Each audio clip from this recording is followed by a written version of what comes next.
Hi, I'm Herb Brown, and I'm talking to you from Orlando, Florida. I'm the guy that you made this show for. You've been pulling in experts and competition shooters, champions from all over. I'm not an expert, I'm not a champion, but I have experience with everything I've seen on that show so far. And I could have beat these guys, and I will beat the guys you put against me this time. My father started training me. He was a drill instructor in the Army, and he started training me at age 8 to shoot rifles. When I was 16, I started hunting with bows. Today, I make my own primitive arrows for target matches. I prefer the modern arrows for bow hunting because it's kinder to the animals. But for target matches, a wooden shafted arrow with a bone tip or a stone tip, can't beat them for fun. In the course of muzzleloading competition out here on this range, over the last 25 years, I have won several times, several contests. We compete here twice a year with what they call a primitive contest, which is very similar to some of the things that you do. We shoot cards in half, we cut strings in half, poker chips blowing on the end of strings, eggs blowing on the end of strings, anything to make them move and make them harder to hit. And boy, what a warm, fuzzy feeling you get when you hit one of them things. We also have cowboy matches out here, which I've only been doing for the last maybe 15 years. It gets really hot in the summer, and so some of those matches I miss. In order to shoot cowboy match, you have to dress up in full cowboy regalia, which doesn't really go along with the 100-degree-plus weather we have. So in the middle of summer, I miss a lot of cowboy matches, but I've won some of those, and they're really exciting.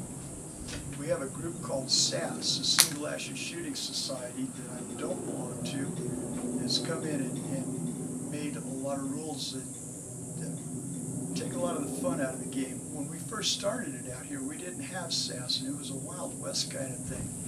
It was a lot more fun. It was a lot like what you do on the show, except there was more action to it. It was running and shooting and rolling around in the dirt and shooting, running through buildings and shooting. They were a lot of fun then. The best contest I ever won with the cowboy action matches was the quick draw. One year, myself and another fellow tied for the quick draw. We both had a half a second from not touching the gun till a complete leveled shot. And we had to settle it by throwing knives. Well, we threw knives, and we each stuck 16 times in a row. And I only won it because he missed his 17th throw and I didn't. So I won the quick draw, but it was really a tie. We also throw tomahawks out here in conjunction with our muzzleloading matches and with our mountain man competitions, which often include running and starting fires and just about anything else they can think of a primitive nature. And yeah, I'm 60 years old, but I can still run. I work with a lot of people that are 10, 15 years my junior, and I can outwork them. If I can't outthink them, I can still outwork them. What I really love about guns, though, is their mechanisms. We've got a 500-year history of mankind making and perfecting guns. And the mechanisms along the way are incredible. And probably because of my background in mechanics, this is what attracts me most to guns. One of the reasons that I make black powder bullets for a lot of my guns is just to give me an excuse to tear them apart. Because the black powder is so caustic, you have to clean those guns every time you use them to completely dismantle them and then clean them and put them back together. And that is, for me, that's just fun. My other interest, of course, along with guns, is using guns for hunting. I hunt a lot. I spent 4 years with my father up in Alaska, and we hunted moose and rabbits up there and ptarmigan and caribou, and well, it's a hunter's paradise, and it spoiled me. Fishing is another interest down here in Florida, and that's a lot more successful because we can do it year-round. My brother owns a charter boat service out of Cape Canaveral, and gives me a lot of opportunity for fishing. Camping that goes along with both of those is another one of my interests. And the more comfortable I can be, the better, so I spend a lot of money on camping equipment. There's another interest I have, is woodworking. It predates even my shooting down here in Florida, at any rate. I have become, I think, the go-to guy at work where anything to do with wood is called for. My latest interest is small model trains, which I got into because of my shooting. When about 8 or 10 years ago, I noticed that my hands were starting to shake a little bit. I had to find a cure for that, and I figured it would be small, close work. So I started putting together the train kits that my son was interested in, and it steadied up my hands quite a bit. And then I found out that, hey, in the 40s and 50s, they made these little trains out of wood and built them out of kits. And because I like working so much more with wood than plastic, I went to find these wooden kits.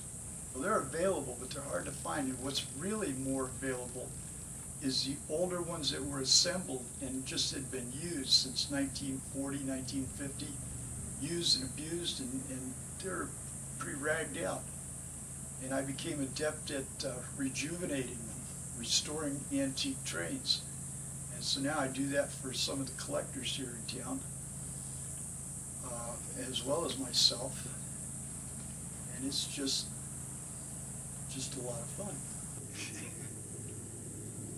My friends tell me I'm born 100 years too late. But I think they're right. I'd love to have been around 100, 150 years ago. They also think I'm a trivia master. I have one fellow that calls me every time there's a quiz show on television. He'll call me up and ask me questions about it. And I get them right most of the time. I'm not sure what else they think about me, but I don't know that I have any enemies. I don't know what else to say. How do you know what somebody else thinks about you unless they tell you? And I don't get a lot of feedback on that. But I don't get any negative feedback, so that's got to be a good thing. You're a guy we can count on. Okay. Margo just told me that I'm a guy that they can count on. I like hearing that too. And I guess I do try and be the guy that people can count on. I never thought I was that competitive, but I broached the subject with a friend recently, and she tells me that I'm highly competitive. And I'm not sure I haven't been misinterpreted there. I don't compete against other people. If I come out here to the range and I compete in a contest, when it's over, there's a list of how we ranked in the competition. And I don't look at who's above me and who's below me. I look at where I am in the list. Am I 1? Am I 3? And so I'm competitive with myself. I don't know if you know me yet or not, but that's me. I'm the guy. But I'm ready to come to California and beat them guys. If you could send a 22-year-old kid out there, why not send a 60-year-old guy out? We can do just as well as them, and I'll show you. Thank you.